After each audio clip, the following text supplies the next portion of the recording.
Arkadaşlar bu videomuzda kuklamıza doğrusal olmayan eğrisel hareketi nasıl verebiliriz onu göreceğiz. Bir topun düşmesi gibi basketbol oyunlarında mesela yapmak istesek basketbol topunun hareketi gibi veya bir şeyi atıp yukarıdan aşağıya düşmesi gibi aşağıdan yukarıya doğru fırlayıp sonra tekrar aşağı düşmesi gibi eğrisel hareketi nasıl vereceğimizi göreceğiz. Ayrıca şöyle de bir artısı olacak arkadaşlar bu oyunumuzun. Bilgisayara karşı oyun oynayacağız. O bize atış yapacak. Biz ona atış yapacağız. Eğlenceli bir oyun olacak. Şimdi başlayalım. Uzun bir video olacak. Dikkatle takip edin. Önce arkadaşlar bir arka plan seçiyorum. Blue Sky'ı arka plan olarak seçiyorum. Sahneme dekor kısmını arkadaşlar şu kenarlarını bir siyahla çevirmem gerekiyor. Toplar atış yaptığımızda burada yumurta olarak fırlatacağız. Yumurtalar kenarlara çarptığında kırılsın istiyorum. O yüzden buraya bir çizim yapacağım. Bunu konumunu kontrol ettirerek yapabilirdim ama zaten çok fazla matematiksel hesap kullanacağız arkadaşlar. O yüzden bunu siyahlıklarla halledelim. Bakın Shift'e basılı tutuyorum. Şöyle hatta biraz daha kalınlaştırayım. Shift'e bastığımız zaman arkadaşlar kalın yamuk çizmeyiz, düzgün çizeriz. O yüzden siz de Shift'i mutlaka kullanın. Şöyle bütün ekranın çok güzel de durdu. Ben beğendim de sonra da. Ekranı arkadaşlar dört tarafında siyahla çevirdik. Siyah renge değdiğimizde yumurtaları kıracağız. Bunu bu yüzden yaptık. Şimdi karakterlerimi ekliyorum. Bobo ve Pico'yu ekleyeceğim arkadaşlar oyunda. Birisi bizim karakterimiz olacak. Birisi de rakibin olacak. Yani bilgisayarın olacak. Hatta buraya Pico'yu değil de Giga'yı, evet, karıştırdım. Giga'yı ekleyelim. Giga ile yapalım. Büyüklüklerini arkadaşlar biraz düşüreceğim. Yoksa her yerden değebilir. Şöyle 70 yaptım. Giga'yı biraz daha düşürüyorum. 50 yapıyorum. Ve aynı boyutta olsunlar aşağı yukarı. Ve kaçırma, ıskalama ihtimalimiz de olsun. Şimdi arkadaşlar bir de yumurta alıyorum. Yumurtamız fırlatacağımız nesne olacak. Evet. Bunun da büyüklüğünü biraz düşürelim. 70 yapalım. Şimdi burada en önemlisi arkadaşlar ilk yapacağımız şey biz buna şu eğrisel hareketi nasıl veririz? Yani biz hep x, y ile değiştirerek yaptığımız zaman aslında doğrusal hareketler verdik yani. Bu şekilde. Mesela bunu bu şekilde getirebiliriz zigzagla ama biz parabolik veya eğrisel şu hareketi nasıl veririz? Bunu bir görelim. Bunu bir anlayalım. Daha sonra zaten geri kalan kısmı kolay. Şimdi olaylara geldim arkadaşlar. Önce bu yumurtayı şöyle bir hareket ettireceğim bakın. Tıklandığında aldım. Şimdi bu hareketi yaptırabilmemiz için sinüs fonksiyonunu kullanmamız lazım arkadaşlar. Sinüs eğrisi denir zaten şu şekilde. Sinüs fonksiyonu sayesinde bunu gerçekleştirebiliriz. Bir değişken oluşturuyorum. Bu değişkenin x değişkenim olsun. Bir de y değişkeni oluşturuyorum arkadaşlar. Şimdi buraya tıkladığımızda sürekli tekrarlayı alıyorum. Bakın. Ve hareketten x konumuna git diyorum. Şimdi başlangıçta şuraları verelim. Giga'ya. Şimdi x ve y değerinin başlangıç ayarlarını yapalım arkadaşlar. X'i yumurtanın bulunduğu eksi 170'lere konumlandıracağım. Eksi 177 diyelim. Y'yi de arkadaşlar hatta x'i de biraz şöyle öne doğru alayım. Buna değmesin arkadaşlar. Eksi 152 yapalım. Şimdi şöyle çalıştırdığımızda oraya gideceğiz. Y'yi de arkadaşlar 0 olarak ayarlayalım. Neden yaptığım 0 yaptığımı y'yi söyleyeceğim. Şimdi arkadaşlar fonksiyonum şu şekilde olacak. X ve y'nin değerlerini sürekli arttıracağım. Önce beşer beşer arttıralım. Şunu sileyim. Şuradan y'yi de 5 kadar arttırayım. Ve sürekli x'i x konumuna göndereceğim. Y konumunu ise, şimdi x konumu yataya da doğrusal düz gidecek ama y konumu şu hareketi verebilmek için burada arkadaşlar operatörlerden şu mutlak değeri alıp burada sinüsü seçeceğiz. Y değişkenimizin sinüsünü alacağız arkadaşlar. Y değişkenimizin sinüsünü çarptıracağız bir değerle. Çünkü direkt aldığımızda küçük küçük kalacak. Buraya operatörlerden çarpıyı alacağım. Bunu çarpı diyeceğim arkadaşlar. Diyelim ki en az 70 vermek zorundayız buraya. Onu da açıklayacağım az sonra. Çarptıracağım ve bundan da arkadaşlar 100'ü çıkaracağım. Şimdi bu formülü açıklayacağım. Neden yaptığımı, nasıl olduğunu. Şöyle alayım. Buradan da 100'ü çıkaracağım. Formülün değişkenlerini, şu değerleri anlatacağım arkadaşlar. Şimdi çalıştırıyorum. X'i 5 değiştirdik. Evet, x'in değerini yanlış verdim arkadaşlar. Bakın burası eksi 70, eksi 172 demiştim. Evet. Şimdi çalıştıralım. Bakın. Topu gördüğünüz gibi, yani yumurtayı doğrusal olmayan bir şekilde attık. Şimdi şu değerleri niye göre verdim arkadaşlar? Y'yi sıfırdan başlattığım için top tam aşağıya düşsün diye bunu yüzü çıkarttım. Aşağıdan başlattığımızda sinüs fonksiyonu farklı çalışıyor. Yukarı doğru gidiyor ilk etapta. O yüzden sıfırdan başlattım arkadaşlar. Y'yi sıfır yapmamız sebebi de o. Fonksiyonun sinüs hesaplamasının doğru olması için. Aşağı inebilmesi için de yüzü çıkartıyorum konumda. Şu 70 çarpan arkadaşlar şu yumurtanın, şurada durdurayım, ne kadar yukarı çıkacağı, bakın. Şurası ne kadar yukarı çıkacağı. Mesela bunu 170 yaptığım zaman bakın daha yukarı çıkacak. Bunu 50 yaptığım zaman biraz daha. Şimdi bakın ben bunu küçük yaptığım zaman eğri hareket, bakın, kısa bitiyor. O yüzden yere değmiyor. Ben 70, en az 70 olacak derken bunu kastettim. En düşükte bile aşağıya kadar düşmesini istiyorum. Arttıracağız zaten bunu biz bir değişkenle.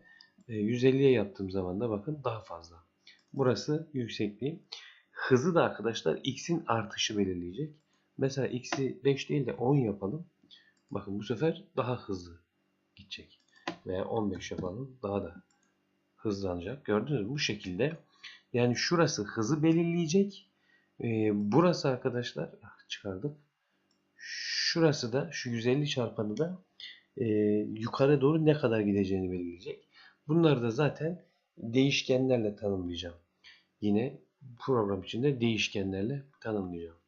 Şimdi bunların değişkenlerini de oluşturuyorum arkadaşlar. Ana mantık bu arkadaşlar. Bunu bilmeniz yeterli bizim için. Bakın doğrusal hareket değil, doğrusal olmayan eğrisel bir hareket yapıyoruz. Bunu bir basket topu için de yapabilirsiniz. Basketbolda oyunu da yapabilirsiniz.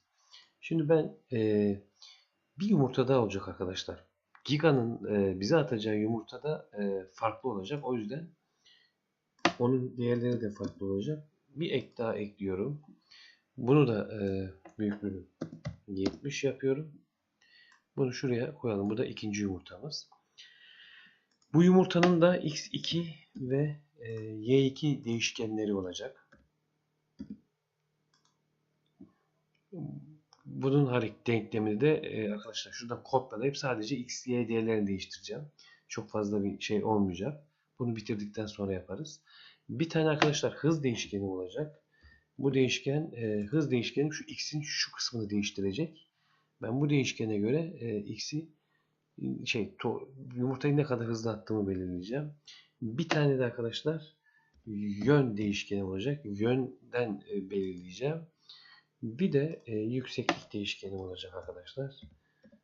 Bu yükseklikte yön aslında aynı şeyi tutacak ama küçük bir farklılık var, onu göstereceğim. Diğer de işimize yarayacak.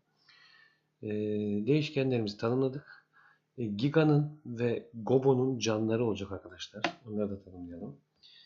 Giga can diyelim. Değişken oluşturuyorum. Gobo can olacak. Bir de arkadaşlar sıranın kimde olduğunu tutan bir değişken olacak. Yani çok fazla değişkenli ve çok fazla matematiksel formüllü bir uygulama olacak ama çok eğlenceli bir uygulama olacak. Bir tane de sıra değişkenim olacak. Bu sıra değişkeni arkadaşlar sıranın kimde olduğunu tutacak. Yani biz atacağız oyuncu olarak. Bir de bize karşı giga fırlatacak. Bir de arkadaşlar şimdi bunları gizleyelim. Bunların çok önemli değil. Sonra kullanırken istediğimizi açarız. Şunları kaldırdığımızda gizleniyor. Bir de arkadaşlar şöyle bir yuvarlakları şuradan başlayarak siyah renkte çizebiliriz. Başka renkte de çizebiliriz. Atışımızı yönlendireceğimiz bir şey oluşturacağım. Bakın bunu şöyle geliyorum.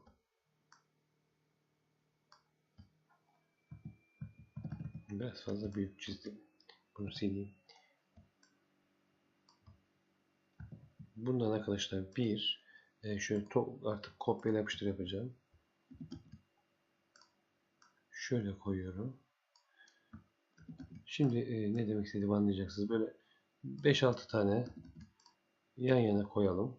Bunu hazır internetten de bir şeyler bulabilirsiniz.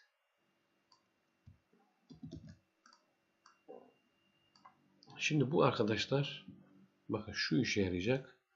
Bunu şöyle çevirdiğimde daha iyi önce görün. Şimdi bu biz atış yaparken bizim atış yönümüzü belirleyecek. Bunu biraz küçültüyorum. Böyle bu kadar olmasın. Evet bu şekilde olsun. Farenin imlecine göre böyle yönelecek. Biz buna göre hız ve yükseklik değerlerini belirleyeceğiz arkadaşlar. Şimdi değişkenlerimizden giga ve şey için şöyle yapayım arkadaşlar. Pardon. Şuradan kopyalayacağım. Bakın gigadan bana bir tane daha lazım. Kopya çıkarıyorum.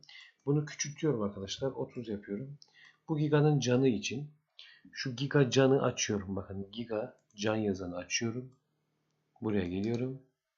Geniş görünüm diyorum. Giga tabi bu tarafta. Bunu buraya alalım. Bu giganın canını tutsun.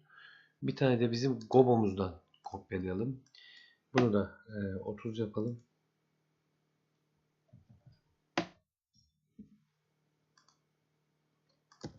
Evet. Bunu da arkadaşlar gobo canı buraya getirelim. Şu. Bu da bizim can değerimizi tutacak. Hatta şöyle biraz daha eğlenceli yapalım arkadaşlar. Bakın basit bir şey daha yapacağım. Şimdi şu goboya geliyorum. Şöyle yapacağım bakın. Gobo'nun bunu kopyaladım. Vuruldu ya. Vurulduğu zaman Gobo'ya bir kırmızı yara çizelim arkadaşlar. Yaralansın Gobo. Şöyle alayım. Şuraya şöyle bir yaralanma olsun. Belli olsun. Bir daha kopyaladım. İkincisinde bir yara daha alsın. 5 canı olsun mesela. Bir daha yaptım. Üçüncüsünde buradan bir yara daha alsın. Bir daha kopyaladım. Her seferinde Gobo'daki 4 oldu. 1, 2, 3, 4. Bir daha kopyalıyorum arkadaşlar. Bir de şuradan büyük bir yer alsın ve Gobomuz gitsin. Başlangıçta böyle başlayacak. Aynısını Ciga'ya da yapalım. Ciga'nın da vurulduğunu belli edelim. Ciga'nın da şöyle yapsak belli olur mu? Olur. Mor yapalım. Ciga'yı da mor atalım arkadaşlar. Ama mor da çok gözükmez. Evet böyle yapalım. Şimdi ama birincisinde bir şey olmayacak. Kopya çıkarıyorum. Ben yine kırmızıya dönüyorum arkadaşlar. Birinci de burayı yaralamış olalım. Bir daha kopyalıyorum. İkinci de buradan yer almış olsun. Bir daha kopyalıyorum. Üçüncü de buradan yaralanmış olsun. Dördüncü de şuradan bir yara alsın. Bir daha kopyalıyorum.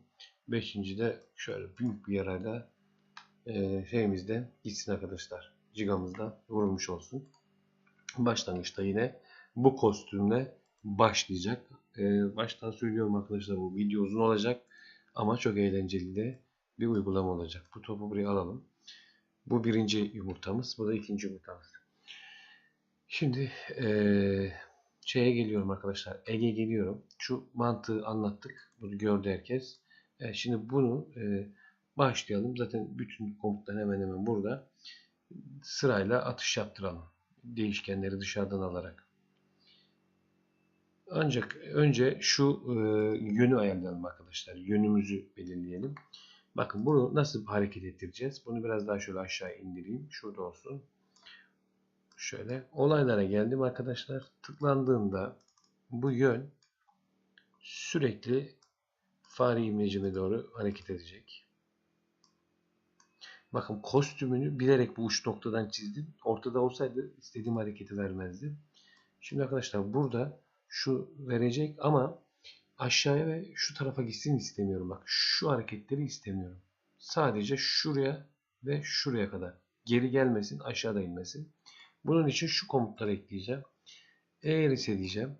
Şimdi bakın burası maksimum 90 derecesi. 90'ı geçiyorsa 90'a sabitle diyeceğim. Buradan bir tane büyüktür alıyorum. Hareketlerden yön değerini alıyorum. Yönü büyüktür 90 ise arkadaşlar 90'a yöneliyorum. Bir de kopyalıyorum. Şunu açıyorum arkadaşlar. Bakın bu kopya yapıştırılara dikkat edin. Eğer diyorum burada bir tane küçüktür alıyorum bu sefer. Yönü küçük sıfırsa dememin sebebi şu. Bakın burada büyüktür, burada küçüktür. Şu yukarı maksimum sıfırdı. Sıfırsa o zaman da sıfıra sabitle diyorum. Bakın şimdi görüyor musunuz? Bu aralıkta kalıyor. Yani geriye ve aşağıya doğru gelmiyor. Şimdi bunu yaptık. Burası tamam arkadaşlar. Gelelim şu ilk yumurtanın ve ikinci yumurtanın atış sırasına gelelim arkadaşlar. Atış sırasını bir ayarlayalım. Ek 1'e geliyorum. Bunu bitireceğim. İkinciyi kopyalayarak arkadaşlar. Kodu kopyalayarak yapalım. Hatta bunu silelim. Kodu kopyalayıp değiştirerek yapalım. Daha basit olur. Uzun uzun ikincisine de yazmayalım. Öyle yapalım. Şimdi birinci şeydeyim arkadaşlar. Birinci yumurtadayım. Yumurtam ilk tıkladığımda şunu kontrol edecek arkadaşlar. Hemen bunu kodları yazmayacak. İkizleri kullanacağım. Diyeceğim ki sürekli bir kontrol et. Neyi kontrol edeyim? Sıra oyuncuda mı? Şimdi sıra değişkenini alıyorum. Burada kullanacağım için açayım. Siz de görün. Sonra şey yapacağım zaten. Kapatacağım. Bakın önce sırayı bir görelim. Şimdi ilk başladığımda, ilk yeşil bayrağı tıkladığımda sıra değişkenimi oyuncu yapacağım arkadaşlar. Oyuncuyla başlatacağım oyunu. Buraya şarta yazarken iki şartım olacak. Bir fare tıklaması, bir de sıra oyuncudaysa. Diyeceğim ki operatörlerden eşittirimi alıyorum birinci şartıma. Ve buradan değişkenlerle sırayı alıyorum. Sıra oyuncuda mı? Evet, sıra oyuncudaysa. Şimdi ikinci şartını yazacağım. İkinci şartı da fareye basılı mı? Fareye basılı mı? Evet, fareye de basılı. O zaman şunu yapacağım arkadaşlar. İkizimi yarat diyeceğim. Bunun ikizini yarat diyeceğim. Şuradan kendi ikizimi yarat diyeceğim. Başlangıçta da bunu gizleyeceğim arkadaşlar. Bu gözükmesin. Bakın burayı yaptık. Şimdi artık asıl ana kısma geliyoruz. Şimdi bu sadece sıra kendisinde olduğunda ve fareye basıldığında topun ikizini yaratacak. Topun ikizi yaratıldığında kontrole geldim. Diyorum ki ikiz olarak başladığında önce bir arkadaşlar gösterelim. Sonra hareketi bir yapalım. Bakın tıkladım. Şimdi sıra oyuncuda. Şimdi arkadaşlar ikiz olarak başlar başlamaz seri atış yapamayalım diye sıra değişkenini de değiştireceğim. Şuraya geliyorum. Sıra değişkenimi şey de yapmayacağım. Bu bilgisayara da vermeyeceğim. Boşluğa bırakacağım. Bilgisayar da bizim yumurtamız düştükten sonra atış yapsın. O yüzden boşluğa vereceğim. Herhangi bir şey vermeyeceğim. Sıfır yapacağım. Daha sonra sırayı bittiği zaman bizim atış sıramız bittiği zaman bizim yumurtamız yere veya higaya çarpıp kaybolduğu zaman sırayı PC diye işte bilgisayar diye bilgisayara vereceğim arkadaşlar. Şimdi bir bakalım. Tıkladım bakın. Şu anda sıra oyuncuda atış yaptım. Gitti. Bakın sıra boşlukta. Tabi bu topu orada kaybedeceğiz sonra. Sıra boşlukta, top kaybolduğu anda da sırayı bilgisayara vereceğim arkadaşlar. O da bize doğru atış yapacak. Şimdi sırayı 0 yaptık, gösterdik. X ve Y. Tamam, burada en önemli kısma geldik. Şimdi bu X ve Y'yi buradan belirledik ama arkadaşlar, başlangıç değerlerini. Şimdi şu X'in artış miktarı hızımı verecekti. Söylemiştik. Y'nin şu çarpanı da yüksekliği verecekti. Şimdi bunları nasıl tanımlayacağız? Bunları şuradan alacağım. Birisini buradan alacağım. Birisini burada tanımlayacağım. Şimdi hızı şöyle yapacağım arkadaşlar. Hız için yazacağım fonksiyon farenin y'sinin yerden yüksekliğiyle alakalı olacak. Yani mesela ben şuraya kadar kaldırdım. Bu kadar hızlı gidecek. Buraya indirdim. Yavaş gidecek. Fare yerden ne kadar yüksekteyse ben o kadar şey yapacağım arkadaşlar. Hızlı atacağım. Ne kadar yakınsa o kadar yavaş olacak. Bunu şöyle yapacağız. Belirleyeceğiz. Bakın, bir hız değişkeni alıyorum. İkiz olarak başladığımızda hemen hız değişkenimizi ayarlayacağız. Hız değişkenini de gösterelim. Bunu kullanacağız şimdi. Kullanırken görelim arkadaşlar. Sonra kapatalım. Hızı da şurada görelim. Şimdi hız değişkenimde arkadaşlar kullanacağım formül biraz garip gelecek. Biraz uzun. Şöyle yapacağım. Şimdi bu Scratch sıfırdan aşağıya doğru gelmiyor. Ortadan itibaren 0 aşağıya doğru 180 eksi yukarı doğru eksi 180 artı 180 olunca şunu diyemiyoruz arkadaşlar, yani konumunu direkt kullanamıyoruz. Çünkü buralarda eksi değerlerde. O yüzden şöyle bir formül yapacağız. Şimdi önce farenin y'sini bir alacağım. Harekete geliyorum. Pardon, algılamaya. Bakın, farenin y konumunu aldım. Farenin y konumunu eksi 1 ile çarptıracağım arkadaşlar. Yani şuradaki eksi değeri artıya çevirteceğim bu sayede. Operatörlere geldim. Çarpı eksi 1 dedim. Şimdi en son formül yazdıktan sonra örnek üzerinden göstereceğim arkadaşlar nasıl çalıştığını. Daha sonra bunu 180'e böldüreceğim arkadaşlar. Şöyle 180'i çıkaracağım bundan, pardon. Bu arada şuraya arkadaşlar ben şu x'in şu değişikliğini 1 ile 13 arasında falan yapmak istiyorum. Formülü ona göre hazırladım. Anlatacağım formül. Şimdi hızı burası belirleyecekti ya. Biz burayı 1 ile 13 arasında ayarlayacağız. Benim yazdığım formülle. 180'i çıkaracağım ve arkadaşlar bunu da 30'a böleceğim. Bunun tamamını, bakın buraya karıştırmayın. Farenin y'sini eksi 1 ile çarptım. Buraya attım. 180'i çıkardım. Buraya attım. Pardon, şuraya attım. Şu birinciye attım. Sonra da bunu 30'a böleceğim arkadaşlar. Şimdi şu eksi 1 ile niye çarptık arkadaşlar? Bunu bir anlayalım. Bakın, hıza geldim. Hızın değerlerini de göreceksiniz. Şimdi bakın burada eksi hız, bakın bir de bunu arkadaşlar şu 30'a bölmeden önce veya 30'a böldükten sonra da yapabilirim. Tamamını, eksi geldi, eksi gelmesini istemiyorum. Tamamını mutlak değer için alıyorum. Artıdan yapacağım.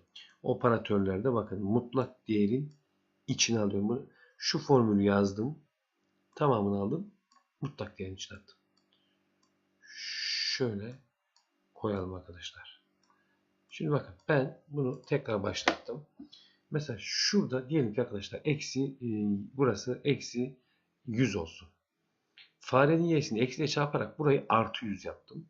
Artı 100'de şu sıfıra, burayı eksi 180 kabul ediyoruz. Aşağıya 180'i çıkararak 80 bölü 30 diyerek bakın değerimi belirledim.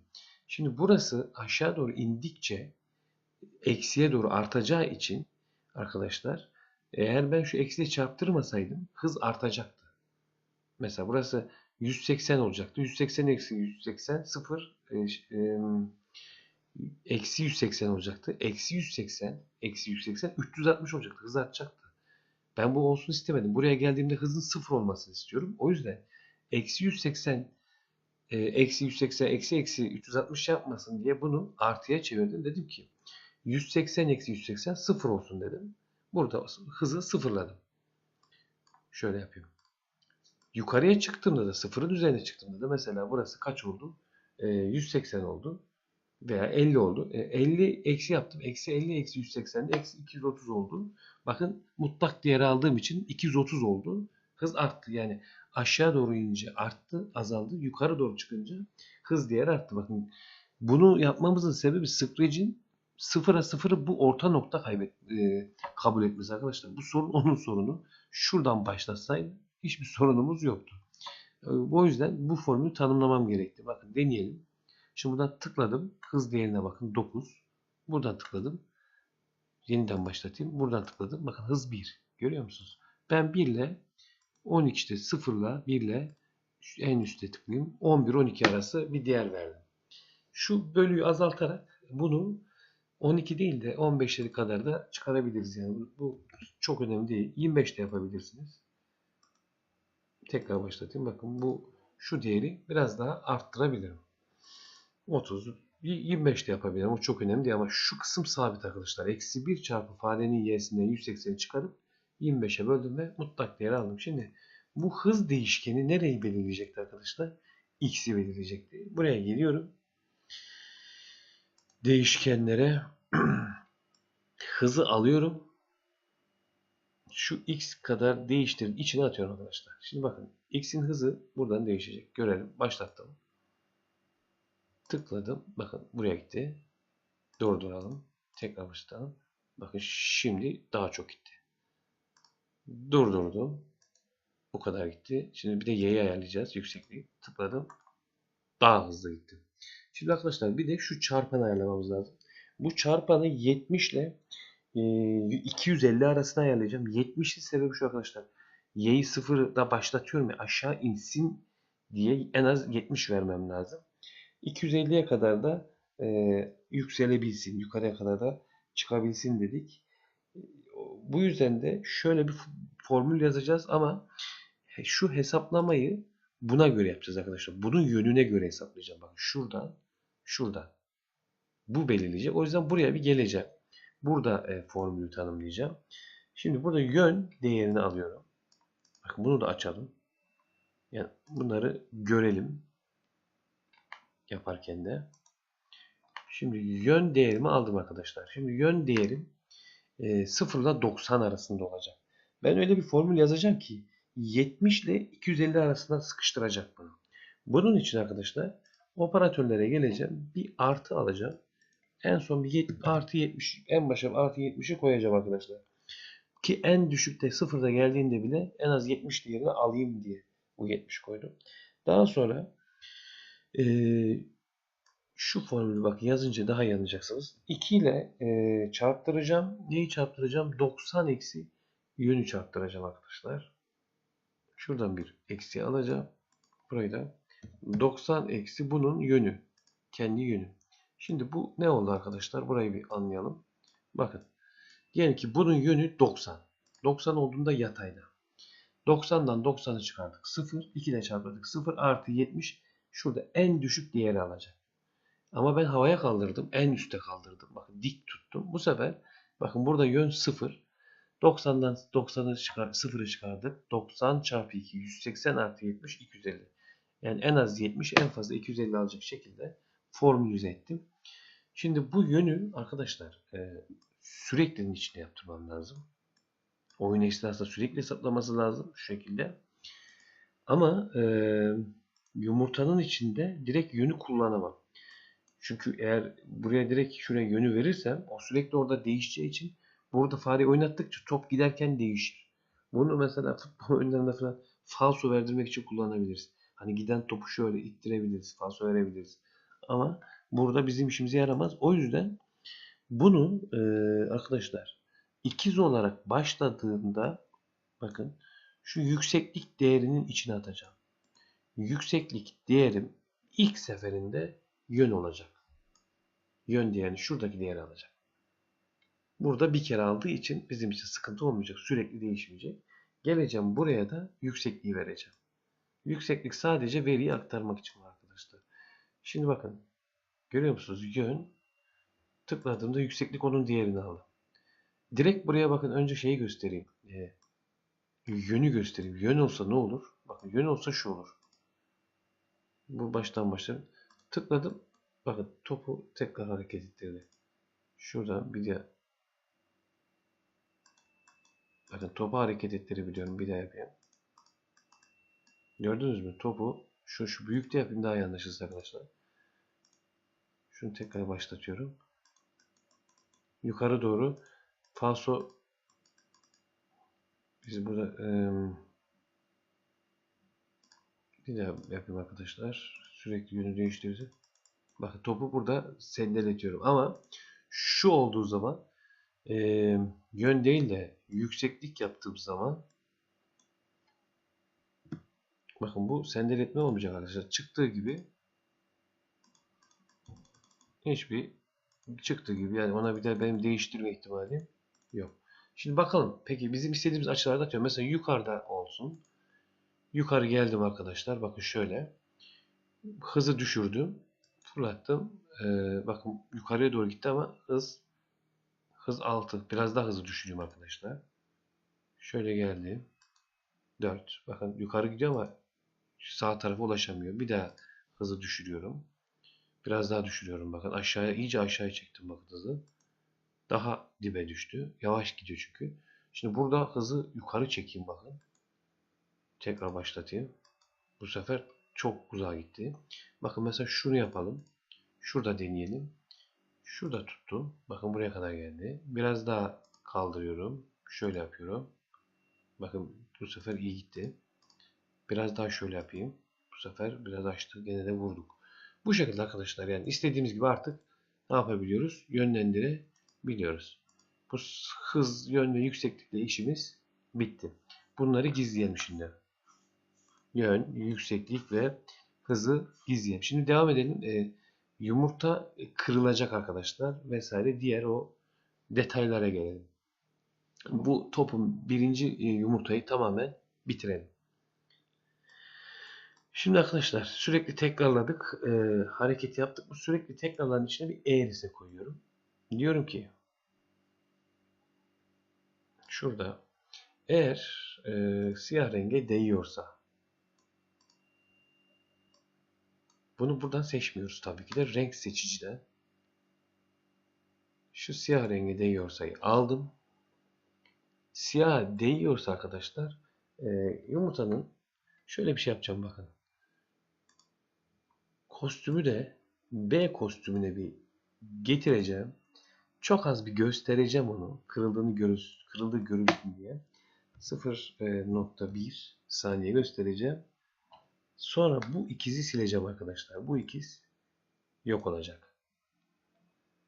Siyah deyip yok olduğu zaman da sıra arkadaşlar şeye geçecek. Bilgisayara geçecek. Bunu da unutmayalım. Değişkenimi de aldım. Şu saniyeden sonra da sıra değerimi PC olarak değiştiriyorum. Yani bilgisayar mantığında PC olarak değiştiriyorum ki artık sıra bilgisayara geçmiş olacak. Şimdi bir çalıştırayım arkadaşlar. Bakın. Şuraya gönderelim. Pardon, burada büyük bir hata yaptık. Şunu siyah yaptık arkadaşlar. Tabi buradan çıkarsa siyahlara değer. Bu teknik hata, şöyle yapalım. Bir saniye arkadaşlar. Şuna gelelim. Kostümlere. Bunu siyah boyamayın. Şu boyasını tekrar değiştiriyorum ben bunu. Bunları şuradan hatta şu boya kutusunu alayım. Başka bir renk yapalım arkadaşlar. Bak, bazen böyle küçük hatalar yapabiliyoruz. Bu ortası niye siyah oldu bunların? Şundan dolayı.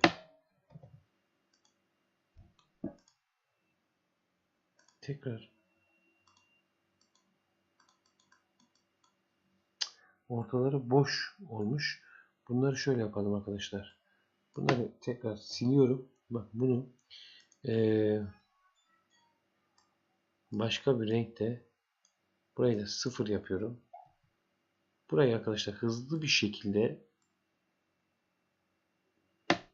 çizerken de Shift'e basmayı unutmuyoruz. Shift'e küçük küçük çiziyorum. Ve şu ortaya getiriyorum arkadaşlar. Kopyalıyorum. Şöyle 2. Bir daha kopyalıyorum. 3. Burada kopyalayalım arkadaşlar bir tane daha. Şuradan da kopyala yapıştır yapabilirsiniz. 4. Bir daha kopyala yapıştır yapalım. 5. Biraz da bunları da böyle düzgün de özenerek yapın siz. Biz artık ikinci kez yaptığımız için biraz dağınık oldu. Bir tane daha yapayım arkadaşlar. Evet, şu şekilde. Şimdi bakın, şimdi düzeldi. Kafasına da tam da isabet etti. Google'un da Giga'nın da kafasında bir siyahlık mı var? Bakın siyahlığı şimdi şuraya düşüreyim arkadaşlar. Şöyle yavaşlatayım. Başlattım. Buraya düştüğünde yumurtanın baştan başlatıyorum. Kırıldığını görüyorsunuz. Sırada arkadaşlar, bu sırada şeye geçiyor. PC'ye geçiyor. Bir de arkadaşlar şuna da dikkat edelim. Giga'nın kostümüne bir bakayım. Giga'nın kostümünde siyahlık varsa bizim için o sıkıntı arkadaşlar. Giga'yı şöyle yapalım.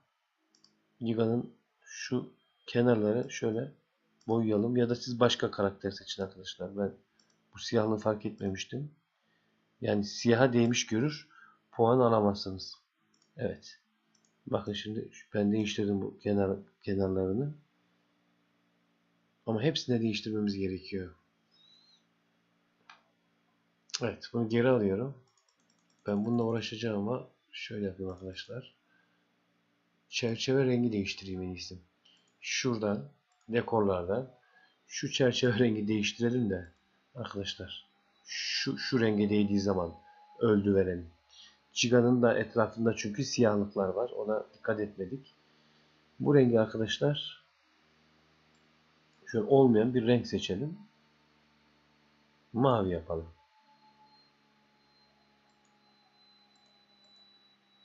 Şimdi şu boyayı alayım.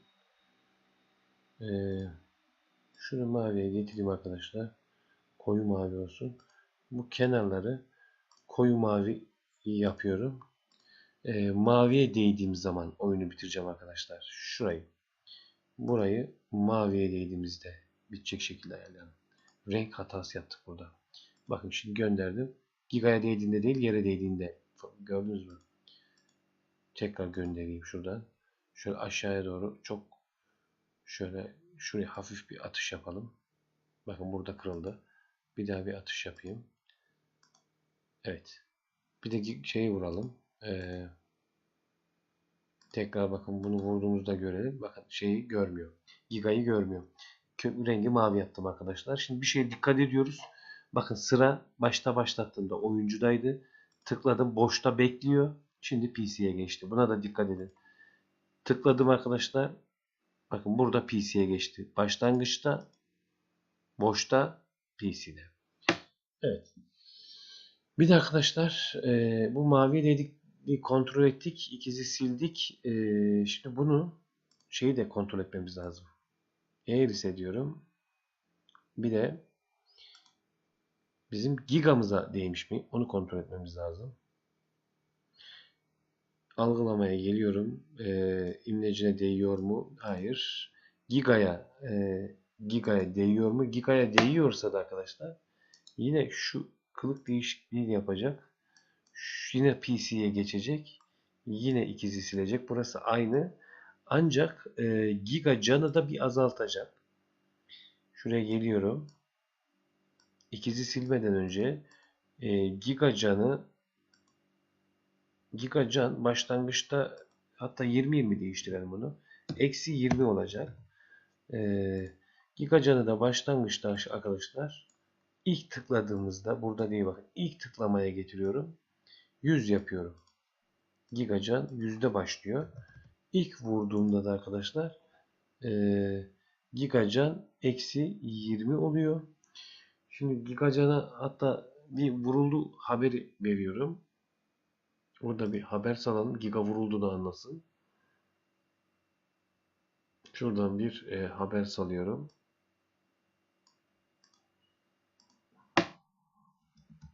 Giga haberi. Giga'da haberi aldığında arkadaşlar, bakın buraya geldik. Gigamız haberini aldığında sonraki kostüme geçsin arkadaşlar. Bir tane vuruldu. İlk tıkladığımızda da gigamız şey yapsın arkadaşlar. İlk tıklandığında da ilk kostümle başlasın. Giga A ile başlasın. Bir deneyelim. Bakın başlatıyorum. Giga'yı şöyle şurada vururuz herhalde. Heh. Bakın Giga'nın canı eksi 20. Şey yapmamış mıydık? Bir de başlangıçta Giga canı 100 yap dedik. Ha, burada Giga canı biz değiştir dememişiz. Yap demişiz arkadaşlar. Hatayı burada yapmışım. Şunu alalım. Giga canı, bu basit bir hata yapmışız. Giga canı burada arkadaşlar. Eksi 20 değiştir diyorum. Bunu buraya koyuyorum. Tekrar başlatıyorum. Giga'yı bir daha vuruyorum. Bakın 80. Bir daha indirelim Giga'yı.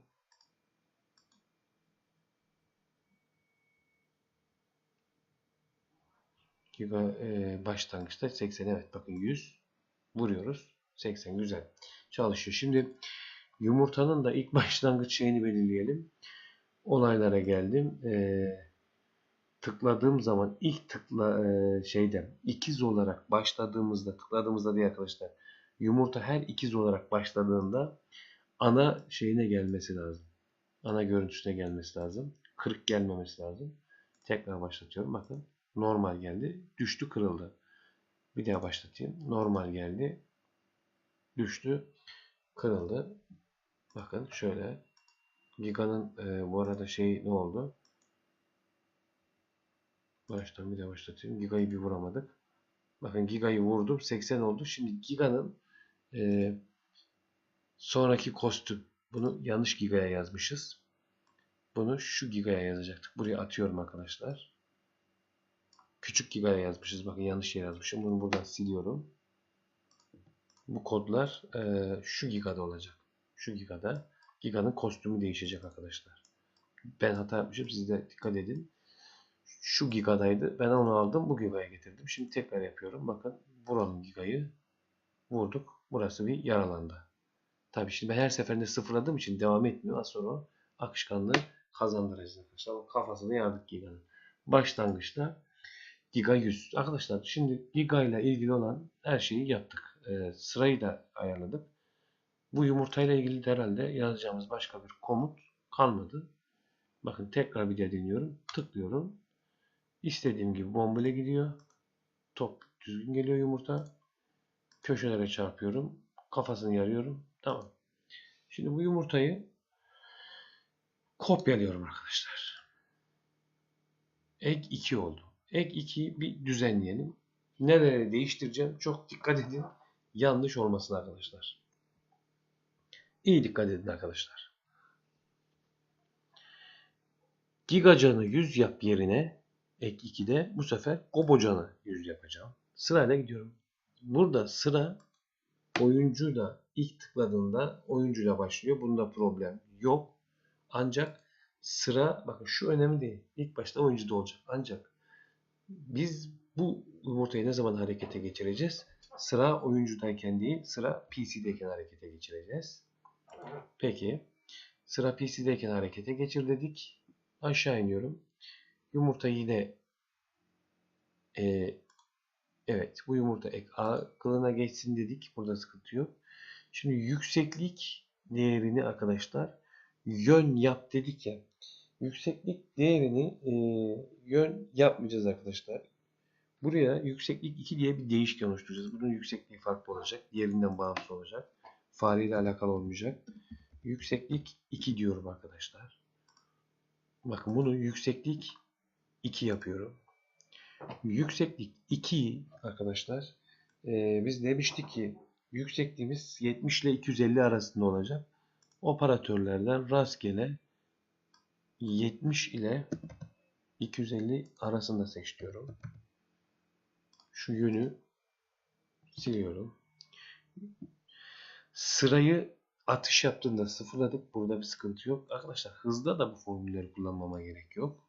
Yine hızı da 1 ile 15 arasında demiştik. Bir operatör 1 ile 12, 1 ile 13, 1 ile 15. Bu bilgisayar oynatmak daha kolay. Göster diyoruz. Şimdi x'i eksi 172 yapmayacağız. X'i şuralardan bir yerden başlatacağız. 140 falan değil. Bakalım kontrol edelim.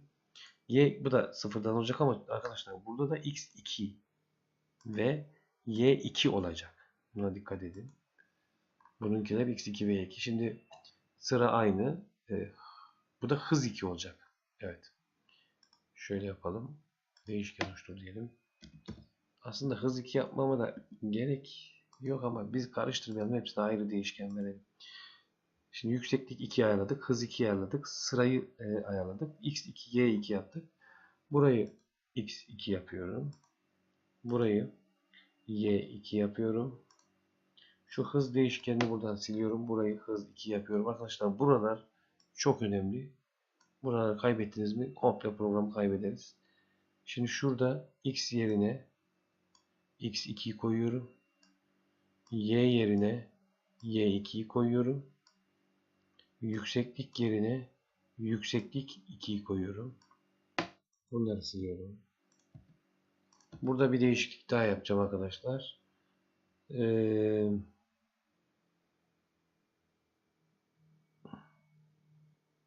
Hız 2'yi arkadaşlar eksi ile çarptıracağım. Bunu eksi 1 ve eksi 15 arası yapacağım. Evet. Çünkü bu geri gelecek. Bu tarafa gelecek. İleri doğru gitmeyecek. Bu tarafa gelecek. Şu hız 2'yi eksi 1 ile eksi 15 arasında yapın arkadaşlar. X2 dedik. Hız 2 dedik. Y2, X2, Y2, yükseklik 2 dedik. Şimdi değiyorsa kaybet dedik. B kılığına geç dedik. Bekle.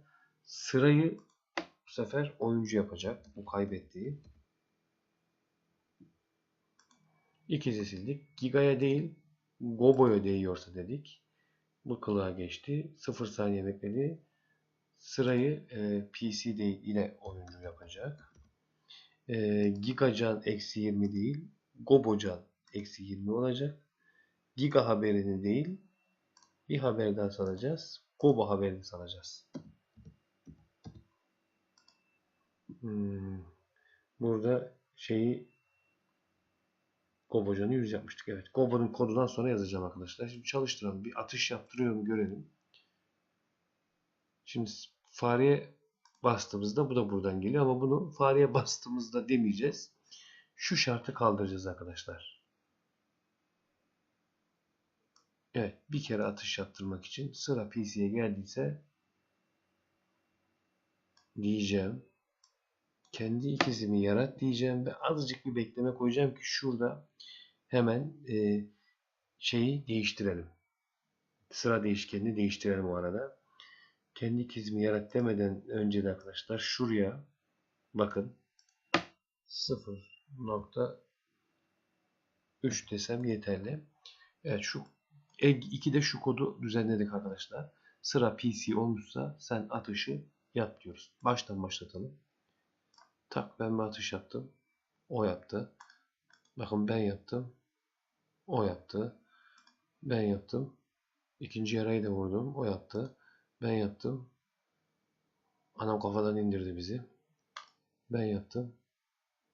O yaptı. O kötü bir atış yaptı. Şimdi arkadaşlar burada Gobo haberini alınca da şu Giga'da sonraki kostüme geçiyorduk ya. Gobo'da da aynı işi yapacağız. Olaylara geldik. Ben de uzun video iyice dikkatimi dağıldı. Tıkladığımda ilk kostümüyle başlasın Gobo. Gobo birinci kostümle başlasın. Haberi aldığında Gobo haberini aldığında da sonraki kostüme geçsin. O bizi vurduğunda da kostüm değişsin arkadaşlar. Değişkenlerin hepsini bir gizleyelim.